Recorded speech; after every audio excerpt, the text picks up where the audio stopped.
ಅಂದರೆ ತುಂಬ ಜನನ ಪರ್ಸನಲ್ ಆಗಿ ಕರೆದೆ. ನಾನು ಫಸ್ಟು ಇನ್ವಿಟೇಷನ್ ಅಂತ ಶುರುವಾದಾಗ ಎಲ್ಲರೂ ನಾನೇ ಪರ್ಸನಲ್ ಆಗಿ ಕರಿತೀನಿ, ಬೇಗ ಮಗಳು ಕೊಡುತ್ತೆ ಅಂತಲೇ ಫ್ರೆಂಡ್ಸ್ ಹತ್ರ ಮಾತಾಡಿದೆ. ಪಾಪ ನನ್ನ ಫ್ರೆಂಡ್ಸ್ ಎಲ್ಲ ಅನುಭವಿಸ್ತಾರೆ, ಮದುವೆ ಆಗಿರೋರು, ಯಾವ ಕಾರಣಕ್ಕೂ ಆಗಲ್ಲ, ಎಲ್ರಿಗೂ ಫೋನ್ ಮಾಡು ಅಥವಾ ಹೆಂಗಿದ್ರು ಇಂಗ್ಲೆಂಡ್ ಲೆಟ್ರು ಪೋಸ್ಟ್ ಮಾಡ್ಬೋದು ಅಂತೆಲ್ಲ ಹೇಳಿದ್ರು.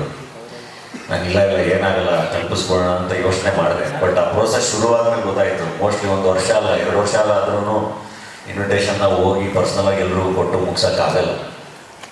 ಸೊ ಆಮೇಲೆ ಫೋನ್ ಮಾಡೋಕ್ಕೆ ಶುರು ಮಾಡಿದೆ, ವಾಟ್ಸಪ್ಪಲ್ಲಿ ಕಳ್ಸೋಕ್ಕೆ ಶುರು ಮಾಡಿದೆ, ಪತ್ರಗಳನ್ನ ಪೋಸ್ಟ್ ಮಾಡೋಕ್ಕೆ ಶುರು ಮಾಡಿದೆ.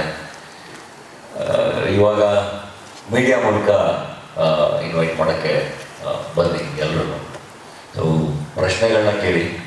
ನಮ್ಮ ಡಾಕ್ಟರ್ ಧನ್ಯತಾ ಅವ್ರ ಪರಿಚಯ, ಶೀಸ್ IVF ಸ್ಪೆಷಲಿಸ್ಟ್, ಗೈನಕಾಲಜಿಸ್ಟ್. ಆಮೇಲೆ ಇನ್ನೊಂದೇನೋ ನನ್ನ ಪದ ಬರಲ್ಲ ಹೇಳಕ್ಕೆ. ಹೆರಿಗೆ ಮತ್ತು ಸ್ತ್ರೀ ರೋಗ ತಜ್ಞೆ, ವೈದ್ಯಕೀಯ ತಜ್ಞೆ ಅಂತ ಕನ್ನಡದಲ್ಲಿ, ಇಂಗ್ಲಿಷಲ್ಲಿ ಅಂದರೆ obstetrician and gynaecologist and IVF specialist. Hi, doctor Dhanyata.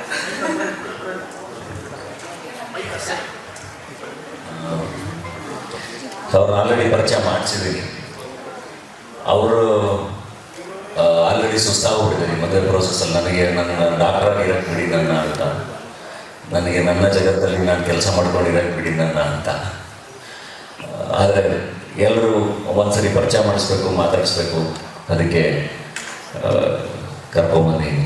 So ಏನಾದರೂ ಕೇಳ್ಬೋದು, ನಿಮ್ಮ ಪ್ರಶ್ನೆಗಳಿದ್ದರೆ ಕೇಳಿ, ಮಾತಾಡೋಣ.